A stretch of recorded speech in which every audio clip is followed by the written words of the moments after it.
I'm Mike Knopfwood, a 28-year-old businessman. I work for a pretty big and famous company in my hometown. I'm part of the sales team, and there's a business drinking party almost every night. The clients seem to really like the place I chose for the gathering, so I think it was successful. I felt a sigh of relief. My boss is whispering something to our CEO. Looks like he's planning for the next place. Probably, they're going to a fancy place with attractive ladies, along with our client CEO. I guess us regular employees are calling it quits here. We hailed taxis for the higher-ups to send them off. Our tipsy CEOs seemed to be in high spirits. We made sure nothing was left behind with seniors, and then us regular employees dispersed. My colleagues were heading off to a bar, but I'm not much of a drinker. Despite the invite, I declined and decided to head home early. I wanted to enjoy my only hobby, gaming, when I got home. As I was excitedly heading home, I heard a dispute in a side alley off the main street. Normally, I ignore it, but I stopped in my tracks when I heard a young woman's voice. Squinting into the dark alley, I could see a girl about college-aged and a man about my age arguing about something. The man seemed to be forcing the girl, and she was clearly uncomfortable. "Hey, stop that." She tried to keep her voice down, but it was clear she was rejecting him. The man was holding her arm, seemingly trying to forcefully take her somewhere. The girl appeared to be about the same age as my younger sister. "Hey, maybe you shouldn't be forcing her like that," I called out quietly towards the back of the alley.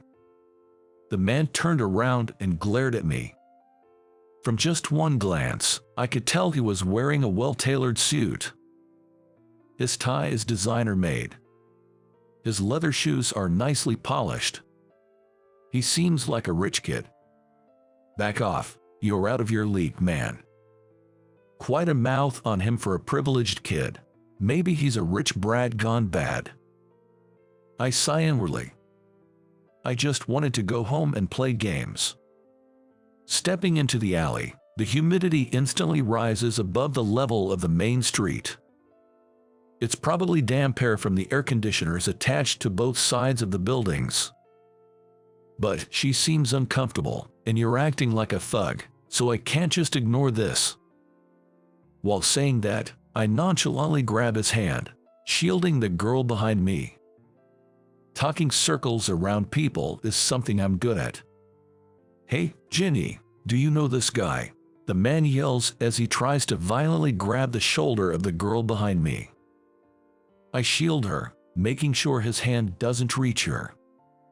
He clicks his tongue, and then attacked with pretty heavy punch. I absolutely hate violence. I was blown to the wall of a building, hitting my back hard. I taste iron in my mouth. The man looks down at me, now slumped against the building wall. There's a vulgar grin on his face. These kind of guys never stop at one punch. He's the type who gets excited by the violence he inflicts. Just as I try to escape, a kick to my stomach makes me groan. See, just as I thought. I nearly laugh at how well I've read him. Just as the man clenches his fist again, the girl thrusts her smartphone screen in his face. "If you don't stop, I'm calling police. Are you planning to make your dad clean up the mess again?" She says this with a voice so cold, it's like she's mocking him. Maybe he didn't believe she'd actually call the police because his fist clenches tighter. Without hesitation, she starts using her smartphone. From the speakerphone, you can hear the voice of a police officer answering a 911 call. He keeps asking, "What's your emergency?" The man lowers the fist he'd raised and clicks his tongue. "Don't run, Ginny."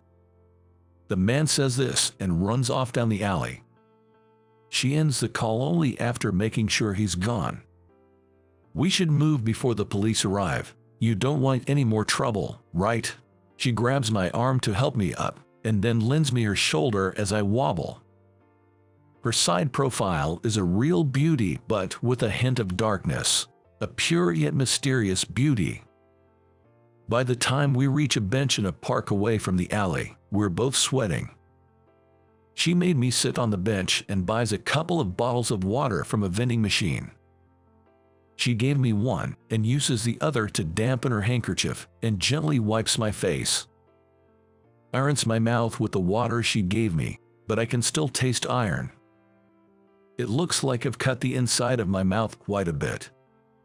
We need to get you to a hospital. You're bleeding. She says this with a worried look while holding the cold handkerchief to my wounds. I'm fine. It's not as painful as it looks. Are you hurt anywhere? At my words, she opens her eyes wide in surprise. Then, tilting her head slightly, she looks at me in puzzle. Did I say something strange? Just as I was about to open my mouth again, her slender hand moved swiftly. Before I knew it, my suit jacket was whisked away. Excuse me. Suddenly stripped of my jacket, I was flustered. I'll get it cleaned and return it. I'm sorry, but could you please provide your contact details? She said this in a polite but firm tone. She quickly tossed over items that were in the pocket. When she found a business card holder in an inner pocket, she smiled. I'll take a business card if you don't mind. Pardon me. She promptly pulled out a card, and she tossed it over to me. She took the business card, pausing for a moment. I'll be in touch. A call from a college girl must be a nightmare. Give me your number. It seemed like I had run into a charming thief. As I told her my number, she repeated it without taking a note. She then introduced herself as Jenny Garcia. Just as I was about to say that the cleaning wasn't necessary, my phone started ringing. The caller ID prominently displayed my boss's name. The message was urgent. The CEO of a client company was drunk, and I was needed for help. Sorry, I got some work to do. I left her in the park as I rushed off. It was regrettable, but I had no choice.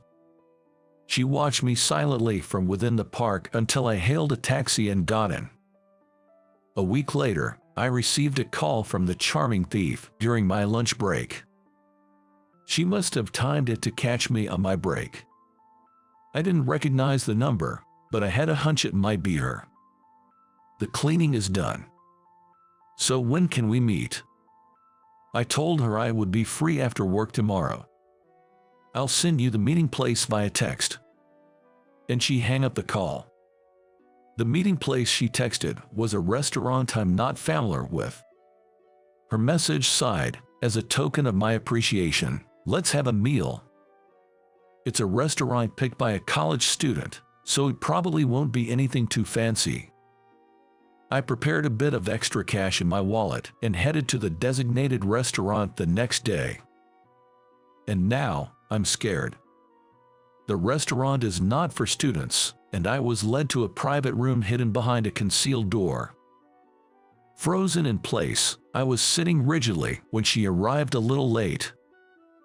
I'm sorry for making you wait, she apologized, bowing her head. I barely managed to respond with a weak, it's fine. She sat down on the pulled-out chair like usually and ordered the chef's recommended course. Dishes that I've never tasted before appeared, delighting both my eyes and palate. Like magic, drinks were refilled at just the right timing, and the friendly waiter helped to ease my tension. The final dessert was served in front of me, and cheese was placed before her. Being a lover of sweet things, it was the best cake I've ever had in my life. You're not having the cake. I don't like sweets, she admitted, her face darkening a bit. I used to be fine with it, she added with a smile. Tastes change as we grow, and not every girl in the world loves cake. I simply responded, is that so, and shrugged it off at the time. During the meal, we had all sorts of conversations. The guy who had bothered her turned out to be her fiancé, Jenny. She talked about marrying right after graduating from college, but she didn't seem happy about it. I could easily tell something was going on. "Aren't you too young to be getting married already?" I blurted out. Jenny merely smiled awkwardly in response to my question, not saying a word. She seemed resigned, and her smile could also be interpreted as a knowing smirk. In just 2.5 hours, I found myself wanting to know more about her. When I reached for my card to tackle the bill I was dreading, I was told it had already been paid. "It's on me as you helped me," she said with a smile, handing me my freshly cleaned jacket. As we left the restaurant, she quickly said goodbye and began to leave. "Wait, I have a proposal," I blurted out, desperately wanting to keep her from leaving. Upon being called, Christine slowly turned around. The sight of her looking straight at me was breathtakingly beautiful. "If you get married soon, let's do the things you won't be able to do once you're married." She looked surprised at my words, her eyes widening. It was a bold proposal, but it was all I could think of. Jenny, who is set to marry that guy right after graduation. And clearly, it wasn't a marriage she wanted. So I thought, why not enjoy her freedom until she gets married? I wanted to see her smiling, preferably by my side. "What a proposal," she said, her voice filled with a hint of disbelief. Suddenly, I felt embarrassed. When I timidly asked, "So, is it a no-go?" Jenny shook her head. "Where are you taking me for our fun day out?" she asked with excitement. I was relieved to see her anticipation. "Well, let's start planning then," I said, and she nodded in agreement. And just like that, she smoothly linked her arm with mine. Thus began our little game of playing lovers. From that day, Jenny and I went on many dates in various places. There was no rule as to who should ask, but it was always me inviting, and her accepting. There were a lot of things I learned from our numerous dates. She was more of a sheltered lady than I had imagined.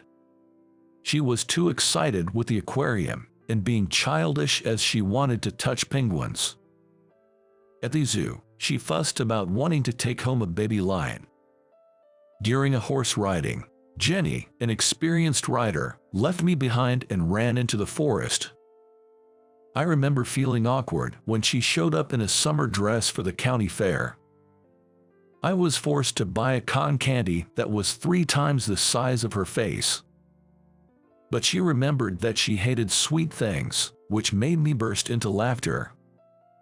Her persona was completely different from when we first met, and I was constantly surprised. That day, we went to a solo exhibition by a female woodcarver who specializes in animal carvings. She enjoyed sitting on a life-sized orangutan carving and playing with the kids. I found the scene somewhat heartwarming and watched while leaning against the wall. "Oh, teacher, hello." Suddenly, I turned toward the sound. There was a familiar-faced boy, grinning at me. "Hey, are you here with your family?" I noticed a girl holding his hand. He nodded with a hearty smile. "You're a teacher?" Out of nowhere, Jenny, who had returned, asked with curiosity. "Oh, are you the teacher's girlfriend? He's a boxing teacher."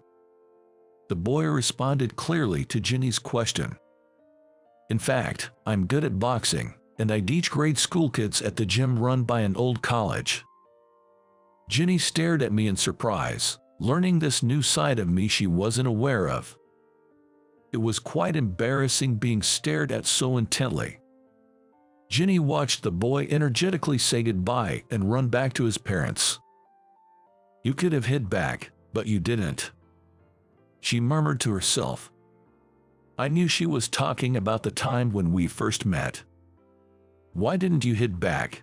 she asked, suddenly serious. Taken aback, I looked at Rachel.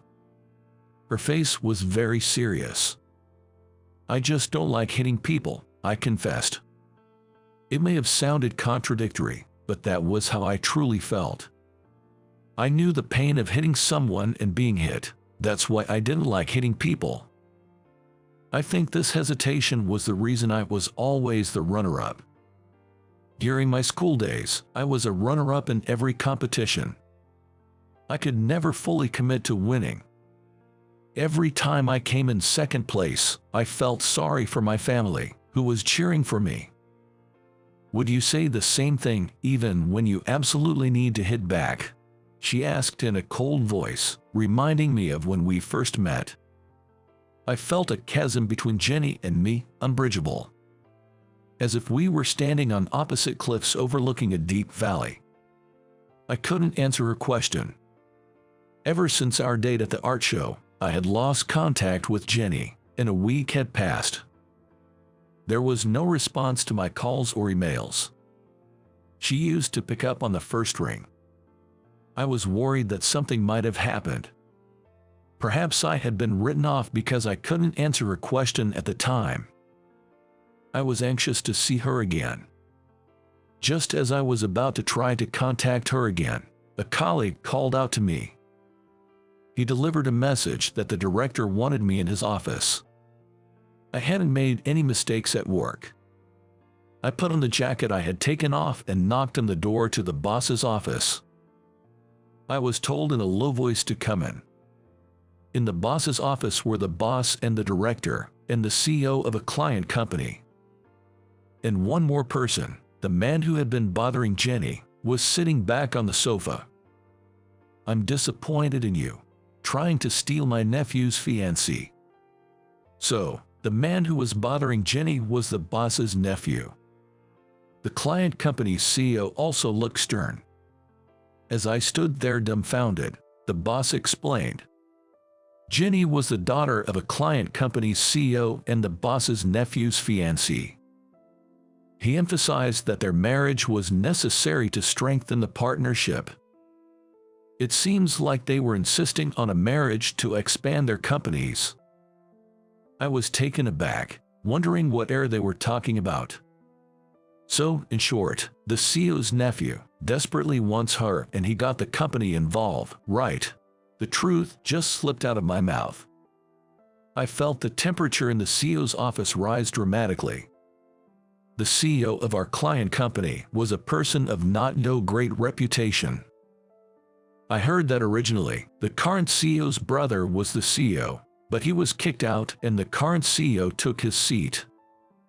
He had mistresses here and there and ran the company recklessly, or so the rumors went. That's enough. I want you to quit the company. We can't afford to keep a thief cat in the company. I'm disgusted by the CEO's ridiculous comment. Next to that CEO, the CEO of the client company is nodding deeply. He says he can't do business with a company where thief cats are present.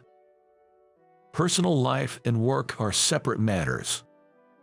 Annoyed at the nephew grinning at me, I say to the boss, I don't want to give up on myself, who has been working hard till now, here. I thought this is the time to become desperate. I thought I'm fed up with giving up on Jenny and my job. I'm not interested in your opinion. This is my company, and I don't need you. The CEO points to the exit door and tells me to leave. At that moment, the door he pointed at is opened without a knock. What the hell? We're having an important conversation. The CEO immediately yells at the person who opened the door. However, the next moment, everyone in the CEO's office was stunned and couldn't move. It's been a while. Uncle, my father sends his regards. Jenny said to the CEO without a smile. The boss's nephew, my fiancé, is stunned. Was it you, Uncle, who was secretly sniffing around me, or was it my fiancé? It wasn't until Jenny told me that I realized. The CEOs found out about Jenny and my relationship because someone was sniffing around us. Probably someone in this room hired a detective and investigated. And I was caught out. You're also to blame. Meeting secretly with Mike. It's irresponsible behavior while engaged. Jenny snorts at the CEO's words. it was clear that she was looking down on everyone except me. The CEO of the client company warns Jenny, "Don't meddle." Jenny looks at me and smiles a little. "I'll handle this." When Jenny declared that to me, she threw a bundle of documents at the client company's CEO. "You're fired, CEO Williams," Jenny said to CEO Williams with cold, icy eyes. CEO Williams, flustered, flips through the documents thrown at him. With each page he turns, his face turns paler. "My brother is the CEO from today." Incredible. Jenny conspired with a real brother and took over their father's company. Investing in her father's company from her company, and gradually buying up shares behind. "We'll take back my father's company."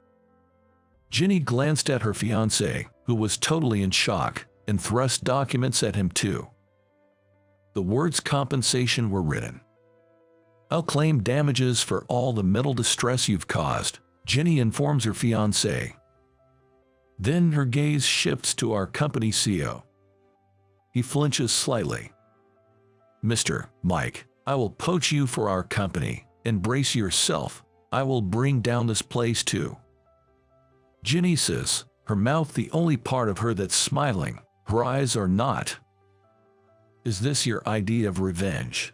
Hearing CEO Williams' squeezing voice, a big smile appeared on Jenny's face. "If you compare it with what you've done to my family, it's nothing. The real hell starts now." In truth, Jenny isn't CEO Williams' daughter but his niece. Her biological father was the CEO who was ousted by Williams. Jenny's father, having lost control of the company, died from a combination of stress and overwork. Seemingly, her mother, who had been part of a loving couple, died of illness not long after. Only Jenny and her brother were left. Jenny was taken in by CEO Williams, and her brother was put into a facility.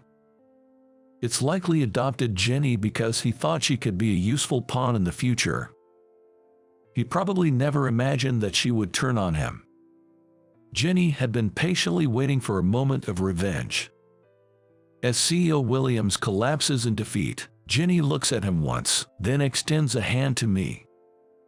"Welcome to our company, Mr. Mike." Just as she had declared, Jenny set out to destroy the company where I had been working. The employees tremble at the sight of her relentless advance, with no hesitation or doubt. I started working as a secretary to the CEO at Jenny's company. The CEO is Jenny's real brother, Mr. James. He's the same age as me. The new job was tough in many ways, but somehow I managed. The company seemed to be changing into a more pleasant workplace, freed from dictatorship. I think the brighter expressions of the employees are proof of that. I would love to say everything is going well, but there's one thing that worries me. Jenny has been avoiding me. Ever since the incident in the CEO's office, she has been actively ignoring me. Even when we pass in the hallway, she just acts as if I don't exist. Just when I'm trying to find a way to talk to her, CEO James shows up. "Do you know what a Savannah cat is, Mike?" Confused by the unrelated topic, I tilt my head. A Savannah cat is a breed of cat born from the crossbreeding of a serval cat and a domestic cat. It's about the size of a dog. Depending on the breed, it is necessary to register with the local government to keep one. That large, mountain lion-like cat, right, they're rare in Japan, I reply. Mr. James then asks me to somehow arrange for a Savannah kitten. As the CEO's secretary, it's not unusual to be relied upon for personal matters as well as work. James, being the same age as me, often makes unusual requests. I thought it would cheer Kaidos up. She hasn't been her usual self lately, he says with a look of concern. Indeed, if I showed Jenny, who demanded to keep a baby lion, a Savannah cat, she'd be ecstatic. Sure thing, Mr. James is pretty indulgent towards Jenny. Understood. I'll look into it right away. And prepare a cake that she would like. It's her birthday soon. When I heard cake, I was surprised. Chelsea is supposed to dislike sweets. Mr. James should know that. Ginny doesn't like sweets and can't eat them, right, but a cake. At my words, Mr. James seemed taken aback and sat down on the spot, scratching his head. I was taken aback by his sudden strange behavior. Holding his head, Mr. James muttered, "That girl, what a fool." Apparently, when Jenny was little, she loved cakes. When her family got together for her birthdays, she would beg her father for various types of cakes. Even when the company was taken over, her father would still buy her a cake. Then, the day after Jenny's birthday, her father collapsed and never came back. Jenny believes it's all her fault. Mr. James told me that she thinks if she endures her favorite, her father will come to see her. Mr. James never expected that even now, as a college student, she would still hold on to that wish. Take back the company, crush the trading company that drove her father to ruin. Jenny, who coldly gets everything done, is still a young girl who just wants to see her father. When I think about how much she's sacrificed to regain happiness, I feel like tears will overflow. I promised Mr. James about the Savannah cat and pleaded with him to tell me where Jenny was. I just want to talk to her. I drove to the place Mr. James told me. The personal exhibition we went to together is on its final day, and Jenny is said to be there. In the exhibition room filled with the excited voices of children, I find Chelsea, lost in thought. She was staring at a family looking at a wooden bear, seemingly enjoying themselves. Her profile looks expressionless, yet it also seems like she could burst into tears any moment. Found her. I gently whispered and gripped her hand so she couldn't run away. Jenny, who looked back in surprise, had noticeably lost weight since I last saw her. "Why are you avoiding me?" She shudders at my question. I stopped her from trying to run away by tightly gripping her hand. With a resigned look, she relaxed and said in a small voice, "Because you hate hitting, don't you?" Jenny continued in a small voice, thinking I despised her because I hate hitting. Her voice was shaking slightly. "I hate and am bad at hitting, but it depends on the time and place. I've changed my mind a bit." I spoke to Jenny as gently as possible. "If it's for you, I'm sure I can handle it." Upon hearing my words, Jenny started shedding tears. She told me she feels terrible for affecting innocent employees' families by taking over companies. But she always acted tough, to show that the person she resents is herself. She says she's prepared to carry all the blame and live her life. "Is there anything I can do for you?" I gently asked the crying girl. Then, in a small voice, she replied, "Stay by me. Like my dad, don't disappear. Always be by my side." I wanted to hold her right away, but I restrained myself. Instead, I put a lot of strength into the hand we were holding. "Understood. I'll always be by your side, Jenny. Can you smile at me every day?" At my question, Jenny cried and nodded many times. While watching her tears, I made a promise to myself. I will never make her cry again after today. I'd even import a Savannah cat if it's for her. Surely, she'll hug the big cat and show me a full-faced smile. The more the merrier when it comes to family, right? As I muttered this, looking at families around us, Jenny's face turned beet red. Isn't it a bit early for that? Not at all. I think about our way home from the art exhibition. I will buy a ring at a jewelry shop on the way. I was thinking about this, looking at Jenny's blushing face. Who would have thought that our meeting that day would lead to this? I had no idea back then. Now, I'm grateful to God for our encounter that day.